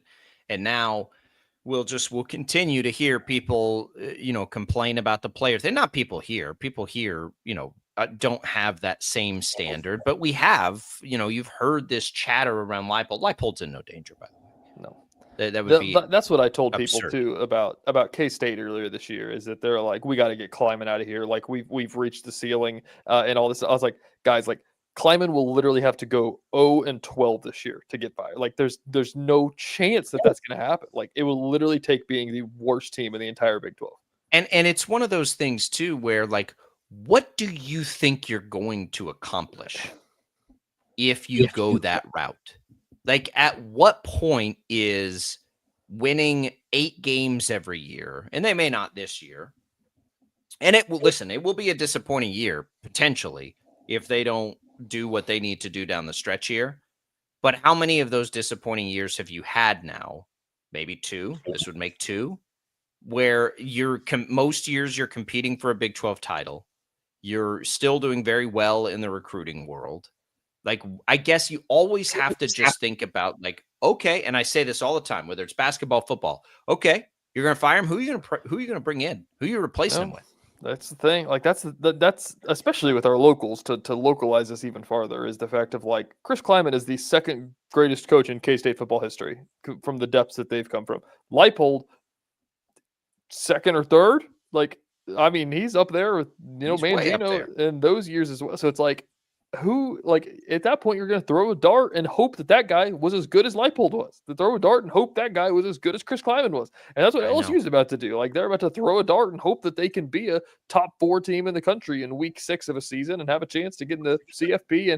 And James Franklin, you're going to fire James Franklin and hope that you can get a coach that could take you to the CFP semifinals. Oh, hey, your coach did that last year. I hear you. And it's the argument where, like, if they were coachless and James Franklin was sitting there and you didn't know who James Franklin was and you saw his resume at Penn State would be like, oh, hell yeah, here's $200 million. Like it's delusional. It's delusional. That is correct. It is delusional. Unless you're bringing in Nick Saban, who are you hiring if you're LSU? Like, Every open, there was 5 Lane open spots, Kiffin, I think, right now. You're paying $50 million and firing Brian Kelly to go hire Lane Kiffin? Everybody and their brother thinks they're hiring Lane Kiffin next year. I saw the joke yesterday. Are you fired up about that if you're an LSU fan? I mean, honestly, are you? Nope. Of course the only coach, I think the only coach out there that would be a fresh name that would get people excited is Curt Cignetti. But there is no way he's leaving Indiana after the contract he just signed. Didn't he just sign an $11 million a year contract? He got like a $90 million guaranteed like it would be an absurd buyout if he left. Well, it's not even just the buyout, and it's a buyout Indiana can't pay. But like it's more about he's at a place where he can do no wrong. Yeah. He is at a place where he has resurrected a program. He's at a place where they will adore him and revere him for the rest of time. He'd be crazy to leave. Now, that can always wear it out. Bill Snyder, it only took, 30 years by the end where people are like, but look at Kirk Ferentz at Iowa. Like, why on earth would you ever leave those kinds of jobs if you were a college football coach? Why would you go to one of these place full of insane people where 10 wins a year isn't good enough? Texas did this with Mac Brown, and it took them probably until now to recover from that. So what are we talking about? 20 years? And they might do it again with Sarkisian. So much so that he's got people telling the NFL, like, hey, man, I'm interested, because he knows, like, it's not worth it. It's not worth busting your tail 365 days a year as you have to as a college coach, only to get fired for winning 10 games. Like, nope, I'm out. See ya. I'll go to the NFL, where if I'm 500 and I can take the summer off. Literally, if you're the Titans coach and you win 7 games, it's like, oh, hell yeah, that's great. That's great for a couple of years. Now, you might get fired after a year or two, but you've been paid well and you got summers off. You got to go scout. You got to go, get ready for the draft and the combine and stuff. But the requirements of an NFL coach, and it is higher level, and I understand all that, but I've said this forever. Why would you ever choose to coach college over the NFL? Why would you ever choose that? Now, that's at the highest levels, right? That's what we're talking about with Brian Kelly or something. Brian Kelly is an interesting name for the NFL, I've always thought, too. So he is a good coach. He's a weird dude, but he's a good coach. And Sark's going to leave. Like, you're going to go through all this if you're LSU and you're going to hire Lane Kiffin. Good for you. Good luck. Right? Like it's just so stupid. It's an SEC thing to do. It is a retread. It's like, what are we doing? It's insane. Like just to like put that in the shoes, which we've seen a little bit in the pro ranks, but like put that in the shoes of like a professional organization. Like it's like, oh, well, the whatever. Chiefs lost in the Super Bowl last year to the Eagles and got embarrassed. We got to get Andy Reid out of there. Like it's nuts.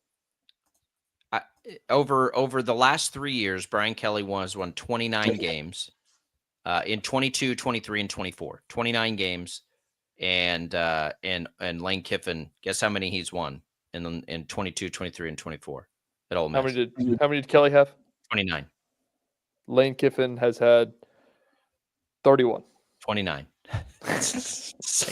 They play in the same conference and play all the same people. They've done the exact same thing before this year. And here we go. Like it's good luck. Good luck. That's the thing about, again, when you fire Brian Kelly, who are you going to hire? If the answer is not Nick Saban, it is the incorrect answer. There's Nick. I don't think Nick Saban's coming back. Well, I don't either. Maybe the salary cap enticed him. Maybe he doesn't maybe he misses it. I don't know. And he obviously has had time there. But you want to talk about a legacy at Alabama that kind of goes real weird, real fast. Like go to LSU? No, I don't think he's going there either. I've seen Dabo Sweeney's name. I'm like, no, like what? No, like it's what is that? Like that's the thing too about this coaching cycle is that all the names that the Leipold's and the Matt Campbells and the Klymans and everybody that's gotten floated around, like they're not getting floated around anymore because like they've all kind of had like more down years. Like they're not. It's harder. It's never been harder. It's never been more even than it is right now with players getting paid. Said that from the beginning when all of this started. Like these schools that we're talking about were able to do this stuff under the table at a higher level than everybody else. They were better at it. Now they're not. And so it's going to even out more. It's a natural occurrence of things. Winning 10 games a year is going to be really hard to do in college football at any program across the country. Good luck. Ain't going to work out for you, LSU. Go bold. Go hire a young guy or something.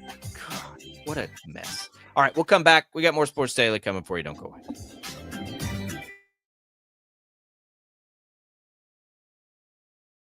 Lightning, hail, tornadoes, flooding. It's the worst of severe weather, and it's coming. Spring brings warmer temperatures, but also dangerous weather conditions. Stay up to date day or night with the Storm Team 12 weather app. You'll get accurate forecasts, so you can plan ahead and stay safe, no matter the weather. Download the Storm Team 12 weather app, brought to you by Stutzman's Greenhouse. The future of television has arrived. Next Gen TV is here with stunning video, movie theater quality sound, enhanced voice clarity, and interactive features, all upgradable for the future. Learn more at watchnextgentv.com.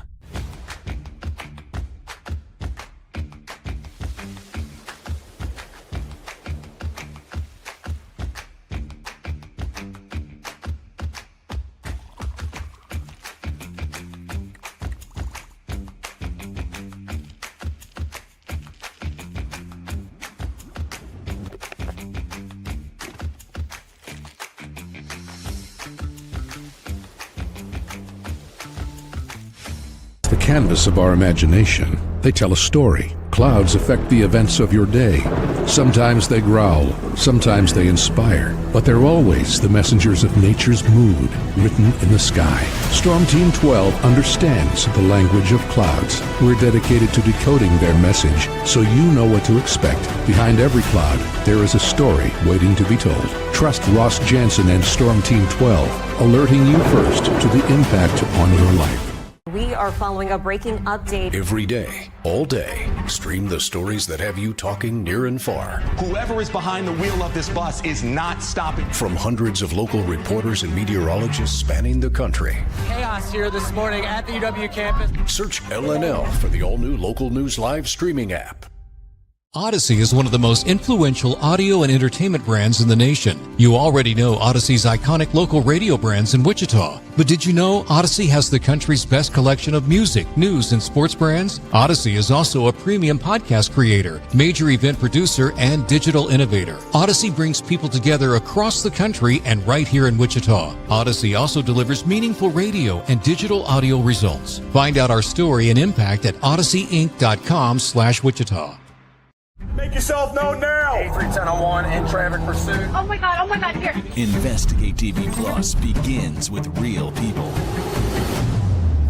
We investigate stories that impact you. And inspire change every day. Something is broken. Real problems. Why are they hiding it? And real solutions. My daughter was dying in front of me. What was your reaction when he said that? Investigate TV Plus, weekdays at 3:30 p.m. on KWCH. Sometimes people tell us, I don't get it, it's just tea. But let me tell you, we are so much more than just tea.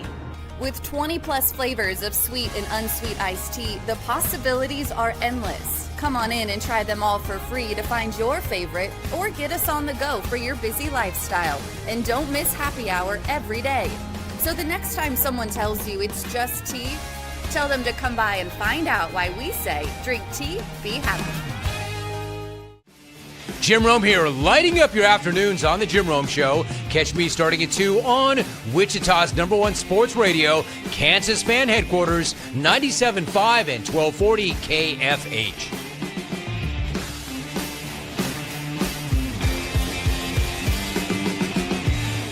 Mornings are busy. We're here to make your mornings better. We report the stories that affect you. 3 more hospital lies from contaminated apple juice just a day after the FDA issued a recall.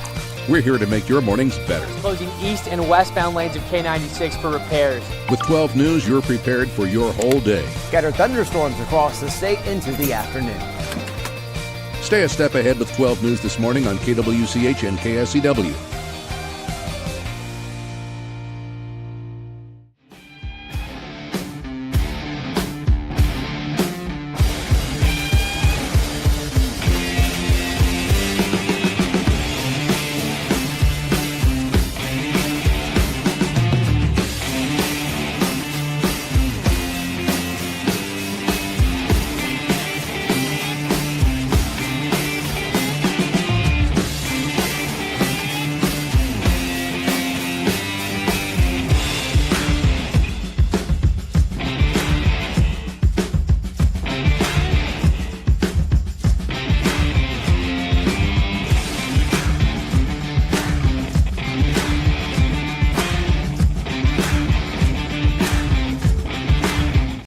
Sports Daily on KFH.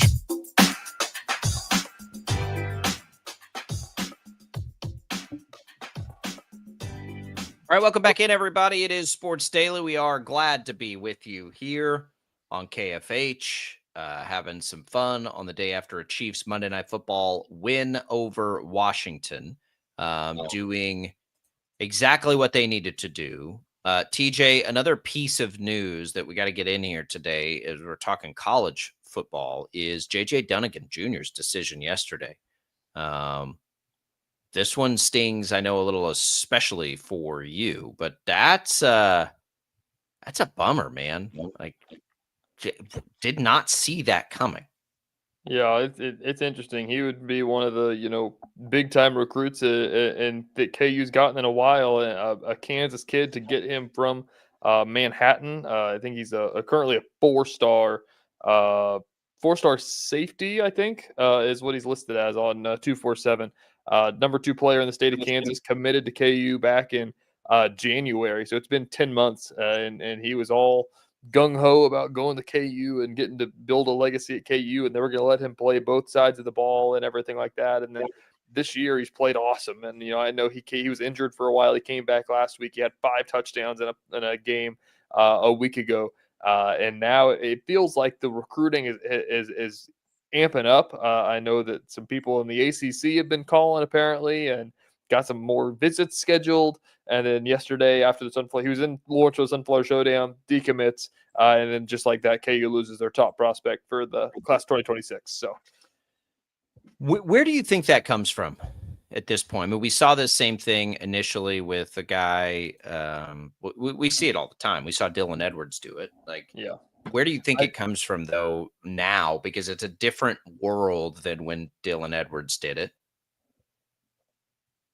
It's still, it's still a lot of the same. It's the flip season culture that these coaches, and I don't blame the kids, honestly. Like it's the same thing that happened to Dylan. Dylan committed to K-State and then got an offer from Notre Dame like 2 weeks later, and like the coaches don't care. Like the coaches understand that like this is when you sign, like this is the deadline that we've got, and like they'll sit, like we saw it with Lincoln Cure. He committed in July, and then up until that deadline in November. I mean, it was full on, like down to the buzzer type of thing. Blitz from Oregon, right? Yeah, and so I mean, it happens all the time, and that's what's happening here.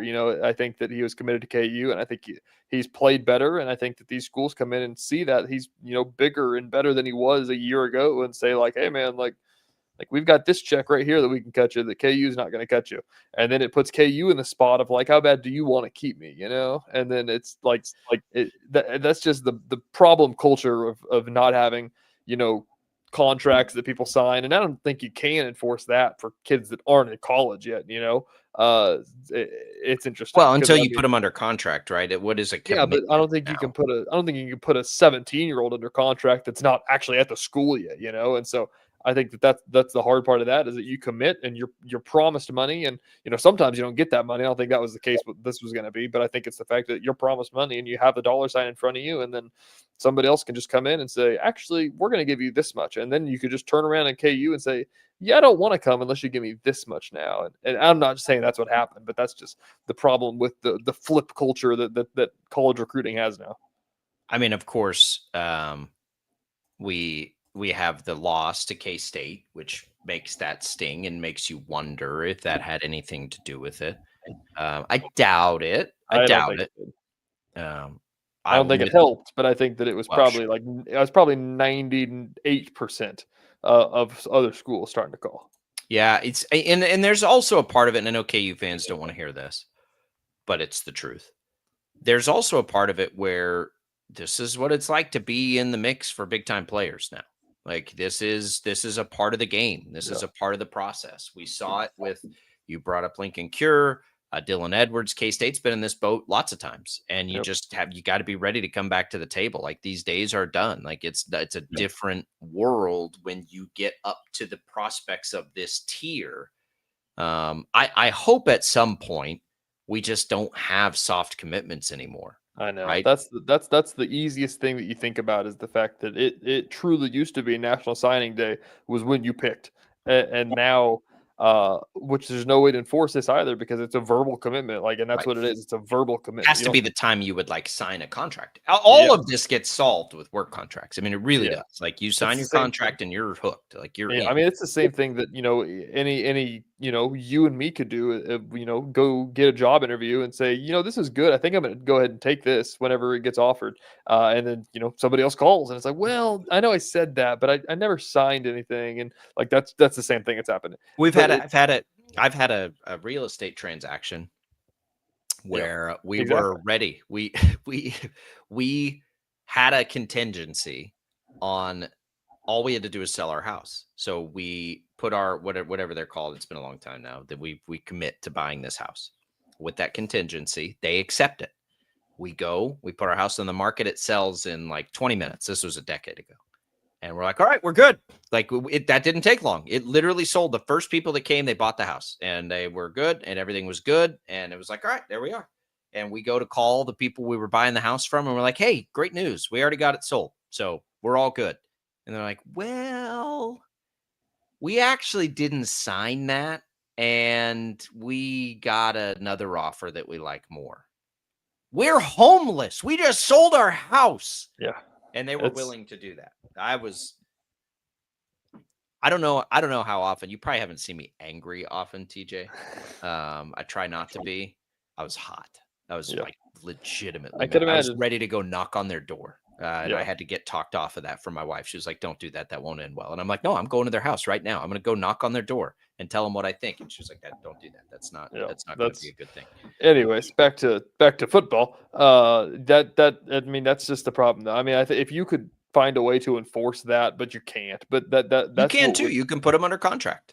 And Yeah, you but can not say as once you sign this, you have to buy it out if you It's leave. true. I mean, I guess that there could be a thing is like, if you want to come here, like, we need you to sign this. Like, we don't do the soft commitment. Like, we want you to come here, which is kind of problematic because, these are high school kids and, You're paying them though at that point. I think that's the same thing that you say of the fact of like, well, who could tell a, engineering student they couldn't transfer schools? Like, who could tell a 17-year-old? Well, if they had like a work and research contract with the school that they were going to, right? If it was some kind of arrangement like that, if you were an engineering student and you had access to all their technology and all of these things, you'd say, sign this contract. If you leave here, you have to pay us X amount of dollars, or you have to not take you have a contract right now, TJ, that says if you were to break it, you could not go work at another station in the market. That's true. It's what it says. Yep. I mean, we do it all the time. And, like the difference is you're getting compensated an amount of money that is agreed to by both parties. And that, I mean, it is the answer to all of this, but there's a lot of things that come with that. They would almost, there almost certainly would be a union that would work to make those contracts a little more employee driven than, the ones that you and I probably sign in the media world, which are not at all. But it's the only thing I can think of when we come up with all of these problems, quote unquote problems, all of these issues, let's call them, that trouble administrators and me too. I don't like it either. Like, trust me, I don't like it. Whether it's the right or wrong thing to do and me liking it are two different things. And so until you go down that road though, like what are you going to do? Oh, you gave us your word. Yeah, they gave Les Miles their word that they were going to leave him employed for X number of years too. Like, it doesn't mean anything. Unfortunately, it should, but it doesn't. Yeah, that's just the problem of it, though, and that's just as you said, that's just kind of the game we play in the high school recruiting world, and even in the transfer portal world. This happens all the time, and it's the first and foremost season that whenever the notes app gets taken out, that's just when it starts to come down. So it's tough, but the good news is they still do have whatever it is, 6 of the 9 top prospects in the state of Kansas are still coming. They still have Hunter Higgins from May South, who immediately, when this news broke, tweeted out a picture of him in a KU jersey about like, I'm coming to KU, which is kind of awesome. So it's still a good recruiting class. They lose the big fish, but the cycle's still not over. I mean, signing day is still not for another, I don't even know, like 7 months. I said it before. KU fans don't want to hear this right now, but getting burned by a top prospect is better than never even being in the conversation for a top prospect. It's true. It is. I don't know what pushed him over the edge. It was probably money. Now, I don't know that kid at all. I shouldn't even say that, but probably usually that's what happens. And that's okay too. Like, I don't mind that. Like, you have a limited window to be compensated as a football player, far more limited, with a higher injury of risk than any other sport. I always try to put myself in the shoes of a parent or an advisor of a young person. And if you were committed, and we'll make up numbers, to X school for, $50,000, and another school comes and they say, okay, that sounds great, we'll give you $800,000. You haven't signed anything. What would you advise the kid to do? I know. You want to say, we all want to say, we would say, no, you made a commitment, you stick to it. Yeah. And then reality sets in, and it's like, you'll never see that much money again in your life. I know. Who knows how this goes for you as a college athlete? That's the transfer portal argument right now that, everybody brings up. Like, I asked this hypothetical just for fun to a bunch of people. It was just like, okay, like, you grew up a KU, like, you grew up a Wichita State fan, die hard, season tickets, all the 9 yards and everything like that. Then you're a Wichita State basketball player. You go there your freshman year and you average 20 points per game and you're making $50,000. And then, next thing you know, here's Baylor with like $300,000. It's like, what number is it that could sway you away? And it's like, I mean, as a 19-year-old kid who probably isn't going to make the NBA, I am taking $300,000. Well, circumstances matter too. Like maybe it doesn't matter as much to Arch Manning because he doesn't need the money. And that's easy for me to say. But like that matters in a lot of situations too. What are you doing? Who are you trying to take care of in your family? Like at what point, like it's a messy situation. And I don't know other than, again, contracting it out, whatever is going to change it. But it is a bummer for KU today. JJ Dunnigan there. Was he their top recruit? Yep. Yeah, that's what I thought. Their top recruit in the class is out. He is no longer going to KU. I don't even think he made the standard, and they're still in the mix thing. I didn't see that. Yeah. Usually that's like the olive branch, but I'm leaving it open for a return. I don't think that even happened. Yeah. So it's done. It's done. But I see Colorado and Miami. Yeah, those are the two big players. Georgia Tech's another big player in it as well that are all calling. So Miami's. I think Miami's been on him for a long time, and he's basically kind of backed him off. And then I think that as he's gotten better, I think that there's probably more hype coming. And look, Miami's having a nice year. Kansas is maybe having a disappointing year. I don't think that they are. I think they're having just kind of what we thought year, but it's a tough day. It's a tough day. We got a little more Sports Daily. Don't go away. We're coming right back.